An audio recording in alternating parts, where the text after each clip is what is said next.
Hola, mi nombre es María de Jesús Guedes y a mí me toca hablarles sobre las emociones y su importancia.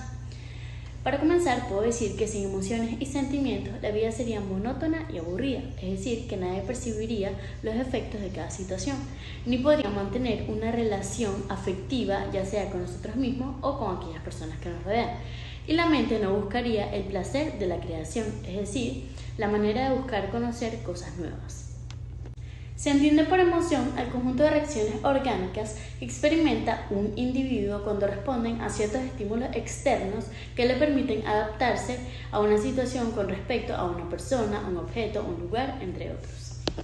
Para finalizar, puedo decir que las emociones son de gran importancia ya que reflejan nuestro mundo interno, es decir, nos informan de cómo vivimos en nuestro interior y lo que sucede a nuestro alrededor. Y esto nos permite conocernos mejor como personas y así poder satisfacer nuestras necesidades y deseos y entender muchas de nuestras conductas. Y también nos permiten darnos cuenta de nuestros pensamientos y actitudes y nos ayudan a cambiar cuando realmente es necesario. Buenos días, mi nombre es Paola Villegas y yo les voy a hablar sobre la función de las emociones. Otra forma de clasificar las emociones es haciendo referencia a sus funciones propias. Parece relevante el hecho desde que Darwin, pasando por James, Cano, etc., se ha venido reconociendo que todas las reacciones emocionales, tanto en hombres como animales, cumplen una función universal, social, adaptativa y motivacional. Desde este punto es bien sabido que todas las emociones cumplen la función de otorgar utilidad y permite que cada sujeto ejecute de manera eficaz una conducta apropiada. Incluso las emociones más desagradables tienen un papel importante en lo que es la adaptación social y el ajuste personal. Hablamos de la función adaptativa. Una de las funciones más importantes de la emoción es preparar al organismo para ejecutar de manera eficaz todas esas reacciones exigidas por las condiciones ambientales, movilizando la energía necesaria para dirigir, ya sea acercando o alejando la conducta de un determinado objetivo. En esta se destacan lo que son 8 funciones principales de las emociones que abogan por establecer un lenguaje funcional que identifique todas esas reacciones y la función adaptativa que corresponde a cada una. La correspondencia entre la emoción y su función son las siguientes: miedo, protección; ira, destrucción; alegría, reproducción; tristeza, reintegración; asco, rechazo; sorpresa, exploración; confianza, afiliación; anticipación y exploración. Relacionada con esta función adaptativa se encuentra en evidencia que bajo ciertas circunstancias toda la activación del sustrato fisiológico de cada emoción puede traer consecuencias sobre la salud del individuo, ¿verdad?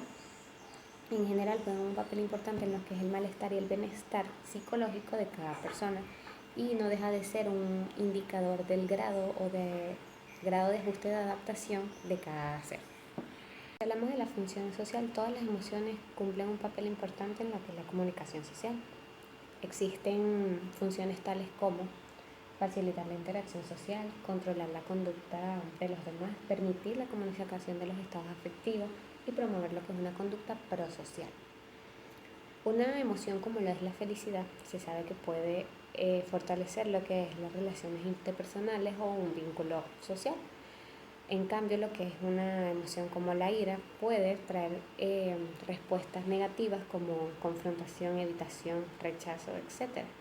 Es decir, que la función de las emociones cumplen un papel doble en lo que es la comunicación, ¿verdad? En primer lugar, la expresión de las emociones podría considerarse como una serie de estímulos discriminativos de las reacciones conductuales de parte de los demás.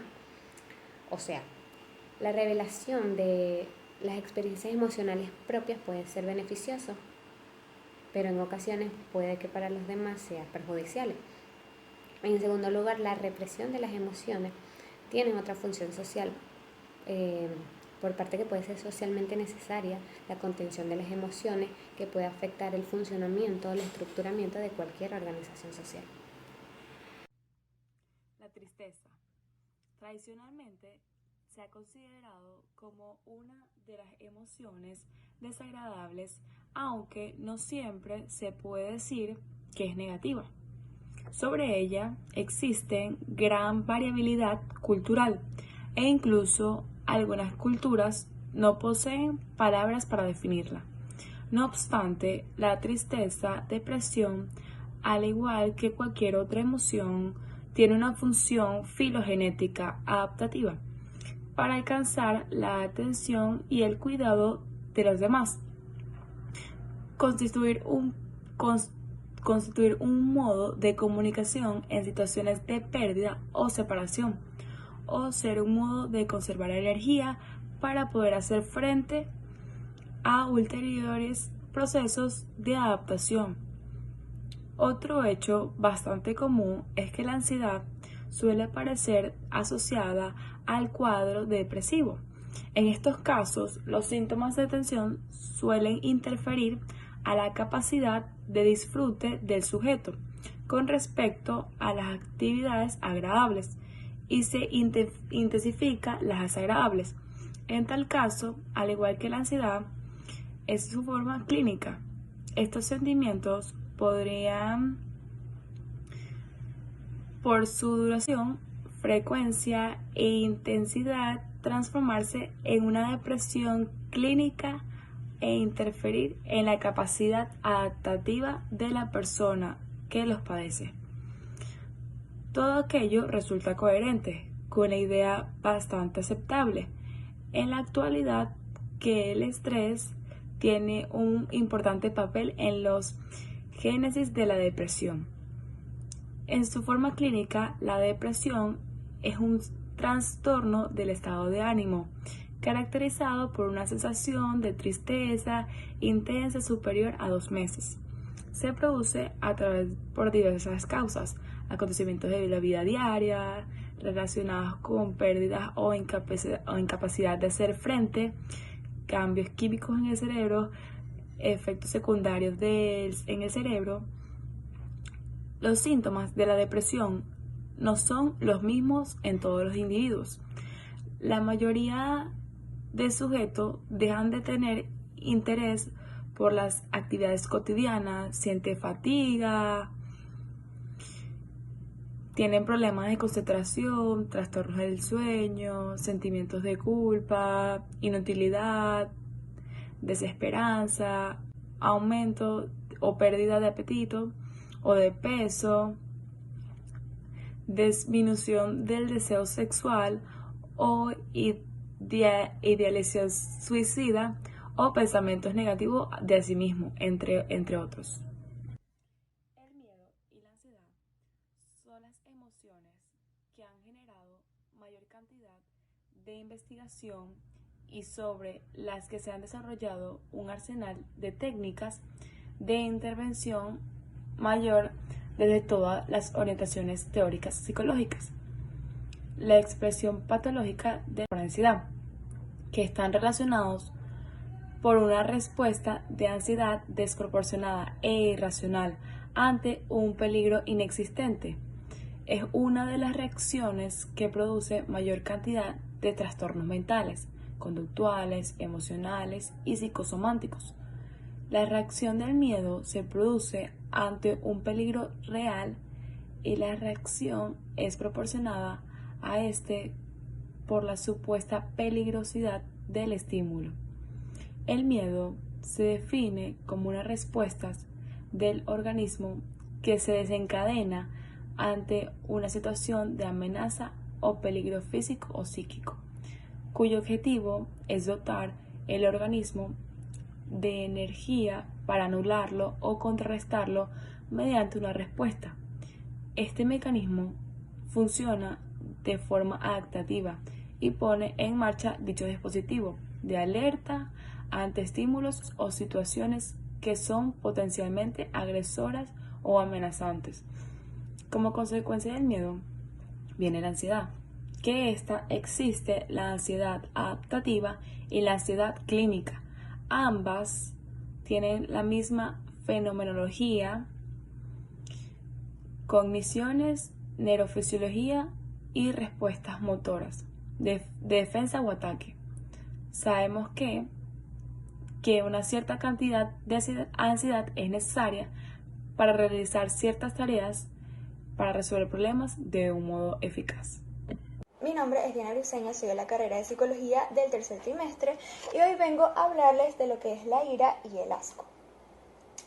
La ira para Lazarus 1991 es considerada una emoción negativa por la mayoría de los teóricos de la emoción. Esta emoción puede ser concebida atendiendo a tres tipos de definiciones de la valencia emocional. Es decir, las emociones se pueden entender como positivas o negativas en base a las condiciones que evocan la emoción, las consecuencias adaptativas de la emoción o a la experiencia subjetiva de la emoción. Así, en primer lugar, la ira puede verse como negativa debido a las condiciones que evocan la emoción, ya que suele ser por acontecimientos adversivos. En segundo lugar, la ira puede ser calificada como positiva o negativa cuando es entendida desde el punto de vista de sus consecuencias adaptativas, dependiendo del resultado de una situación particular. Finalmente, la ira se podría ver como positiva o negativa en función de la sensación subjetiva o evaluación de la emoción, dependiendo de si un individuo siente placer, gusto, displacer tras la experiencia subjetiva. En lo que es la experiencia subjetiva, se puede presentar lo que es la sensación de energía e impulsividad, necesidad de actuar de forma inmediata, física o verbalmente para solucionar de forma activa la situación al problema, y también se experimenta como una experiencia aversiva, es decir, desagradable e intensa, y se relaciona con lo que es la impaciencia. También, en cuanto a lo que es la actividad fisiológica, se presenta lo que es la elevada actividad neuronal y muscular y reactividad vascular intensa, elevación en los índices de frecuencia cardíaca, presión sistólica y diastólica. Concluyendo con lo que es el tema de la ira, abordamos a lo que es el tema del asco. El asco es una vascular intensa, elevación en los índices de frecuencia cardíaca, presión sistólica y diastólica.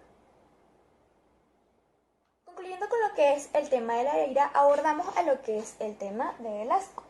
El asco es una de las reacciones emocionales en las que las sensaciones fisiológicas son mucho más patentes.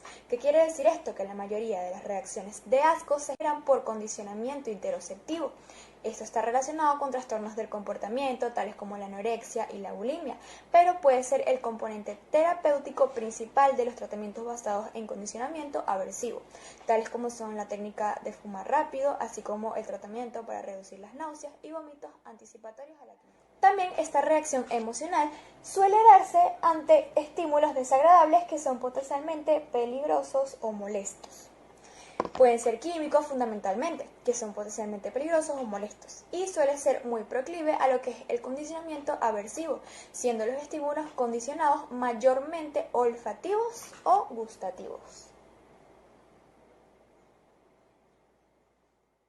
En lo que es su experiencia subjetiva se puede presentar lo que es la necesidad de evitación o alejamiento del estímulo. Si el estímulo es oloroso o gustativo, aparecen sensaciones gastrointestinales desagradables, tales como son las náuseas.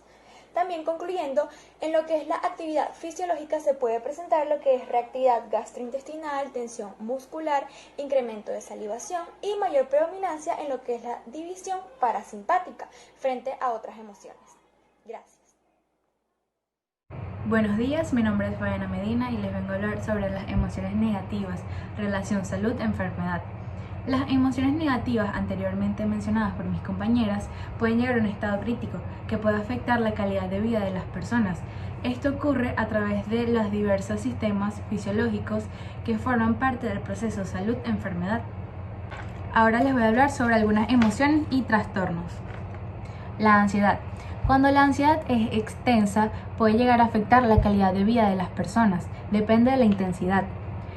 La ansiedad, frecuentemente, cuando se tienen reacciones fuertes de esta, está ligada a la depresión y a los trastornos neuróticos. La depresión. La depresión es un trastorno del estado de ánimo o afectividad. Esta está caracterizada por el descenso del estado de ánimo, que está descrita como la sensación de pérdida, tristeza y se pierde el interés sobre las actividades cotidianas que se realizan día a día. La ira. La ira es reconocida como un estado de malestar que puede llegar hasta la cólera intensa. La ira se da en respuesta hacia una amenaza de uno mismo o hacia un ser significativo. La ira es reconocida como un problema mental muy grave que puede llevar a la ansiedad y a la depresión. También puede conducir a la violencia. El asco. El asco no ha sido estudiado muy a fondo, pero está vinculada con la psicopatología general. Muchos estudios realizados han demostrado que generalmente se da mayor en los pacientes psiquiátricos que en la población en general. También va ligada con la personalidad obsesivo-compulsiva.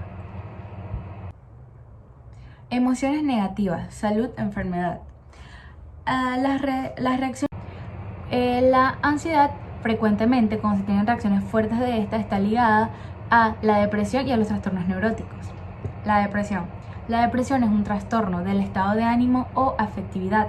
Esta está caracterizada por el descenso del estado de ánimo, que está descrita como la sensación de pérdida, tristeza y se pierde el interés sobre las actividades cotidianas que se realizan día a día. La ira. La ira es reconocida como un estado de malestar que puede llegar hasta la cólera intensa. La ira se da en respuesta hacia una amenaza de uno mismo o hacia un ser significativo.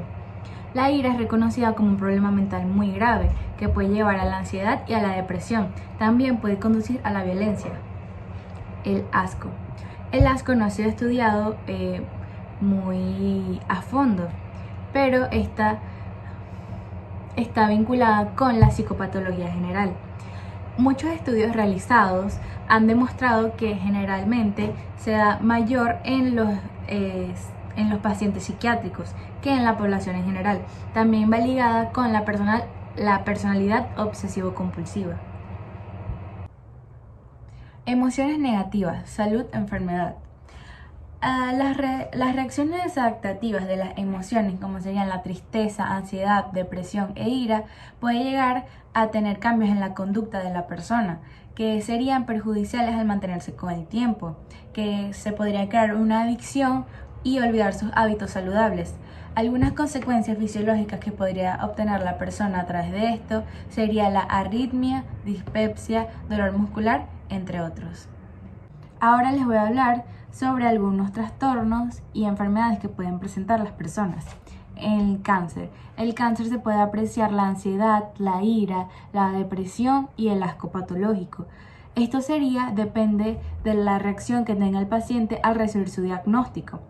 Infección por el virus de inmunodeficiencia humana. La persona puede presentar ansiedad generalizada al siempre estar pensando en la enfermedad y una preocupación obsesiva por sentir que tiene la enfermedad al ser portador y una obsesividad y depresión al darse autocastigo y sentirse culpable. Trastornos gastrointestinales.